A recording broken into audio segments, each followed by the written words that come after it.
ஆகுது, அவ்வளவுதானே தவிர அதுல பர்ஃப்யூம் ஒன்று சேர்க்கணும்னு அவசியமே இல்லை. இப்ப இதை ஸ்மெல் பண்ணி பாருங்க, பர்ஃப்யூம் வருதா? இதுதான் அந்த செகண்ட் லேயர். அடுத்து பாத்தீங்கன்னா மூணாவது லேயர் ஒரு பெட்ரோலியம் சிலிக்கான் ஜெல். தெரியுதுங்களா?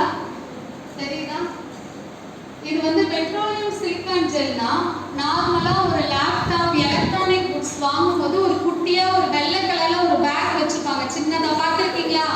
ஒரு ஃபிளாஸ்க் வாங்கினா கூட ஒரு குட்டியா ஒரு வெள்ளை கலர் ஒரு பேக் இருக்கும், பார்த்திருக்கீங்களா? சின்னதா ஒரு அதுதான் அந்த அது எதுக்கு வச்சிருக்காங்கன்னா அது வந்து ஈரப்பதத்தை அப்சர்வ் பண்ணிக்கிறதுக்கும் பிளஸ் உங்களுக்கு அதுல வந்து பூச்சி பாய்ச்ச எதுவும்